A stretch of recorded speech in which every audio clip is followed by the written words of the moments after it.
लाठीचार्ज पर तेजस्वी के बयान से घिरे नीतीश कुमार। तेजस्वी ने नीतीश के शासनकाल पर उठा दिए सवाल। संविदा टीचरों के प्रदर्शन पर कहा कि मैं पहले से ही उनके साथ। संविदा टीचरों को लेकर आरजेडी भी करती रही है प्रदर्शन। संविदा टीचरों के समर्थन में बीजेपी के प्रदर्शन और उस पर हुए लाठीचार्ज को लेकर महागठबंधन में दरार साफ साफ दिखाई दे रही है।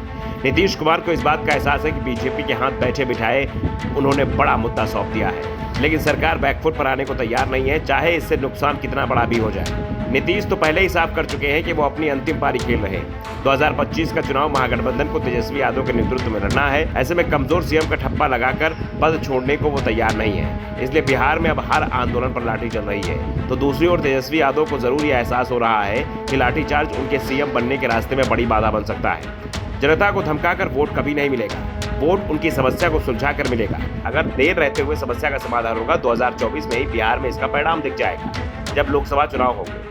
बीजेपी ने चिराग पासवान, उपेंद्र कुशवाहा, जीतन राम मांझी, मुकेश सहनी को अपने पाले में लाकर जातिगत समीकरण तो दुरुस्त कर लिए हैं, लेकिन समस्या मुद्दे की थी, क्योंकि मुद्दे को लेकर अब तक बीजेपी के हाथ खाली थे। ध्रुवीकरण के अलावा कोई मुद्दा नहीं था। ये कुछ वोट तो दिला देता है, लेकिन बिहार की जातिगत राजनीति में यह जिताऊ फॉर्मूला नहीं है, और जिस मुद्दे की कमी थी उसे नीतीश कुमार ने पूरा कर दिया।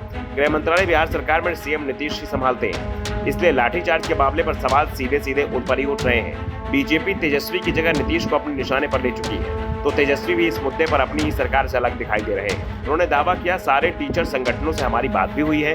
गुरुवार के मार्च में कोई भी टीचर संगठन शामिल नहीं था। बीजेपी के लोग बेकार का हुड़दंग कर रहे हैं। पिछले 18 साल तक कौन था यहाँ सरकार में?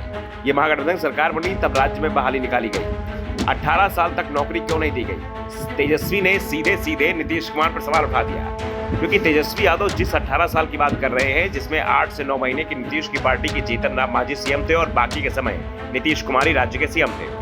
ऐसे में सवाल उठता है कि तेजस्वी यादव टीचरों की मांग और समस्या से खुद को अलग कर रहे हैं। जब वो पिछले 18 साल की बात करते हैं, तो इसका मतलब है कि वो सीधे सीधे नीतीश कुमार को कटघरे में खड़ा कर रहे हैं। इससे पहले तेजस्वी यादव ने दावा किया था कि विपक्ष में रहते हुए लगातार संविदा टीचरों की मांग उठाते रहे हैं। यानी जब नीतीश सीएम थे और तेजस्वी विपक्ष में, तो उन्होंने संविदा टीचरों को लेकर नीतीश कुमार को लगातार घेरा।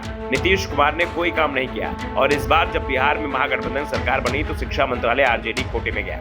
आरजेडी विधायक चंद्रशेखर शिक्षा मंत्री हैं, और उनके मंत्री रहते हुए 1,70,000 संविदा टीचरों की भर्ती निकाली, लेकिन नीतीश कुमार के चलते वो खुलकर फैसला नहीं कर पा रहे, और इसी के चलते विपक्ष को मौका मिल गया है। दरअसल नीतीश कुमार के करीबी शिक्षा विभाग के अपर मुख्य सचिव के पाठक और शिक्षा मंत्री चंद्रशेखर के बीच तनावपूर्ण हालात बने हुए हैं। तो क्या सीएम नीतीश ने जानबूझकर के पाठक के रूप में अपने प्रतिनिधि को शिक्षा विभाग में स्थापित कर दिया है? सवाल उठता है, क्या के पाठक चंद्रशेखर को कोई फैसला नहीं करने दे रहे हैं? ऐसे में सवाल उठ रहे हैं, क्या नीतीश कुमार ने ही संविदा टीचर भर्ती मामले में ऐसे कदम उठाए हैं जिससे बीजेपी को हावी होने का मौका मिल गया है? क्योंकि इससे जेडीयू को नुकसान होना है, वो तो तय हो गया है। अब नुकसान आरजेडी के हिस्से में आना है, और ये तो बिहार में पहले से ही कहा जा रहा है कि तेजस्वी यादव को 2025 में सीएम की कुर्सी तब मिलेगी जब वो चुनाव जीतेंगे। और जिस तरह से बिहार में लाठी तंत्र हावी हो रहा है, उससे सवाल उठ रहे हैं कि क्या तेजस्वी यादव सीएम बन पाएंगे? Bureau report, the such India.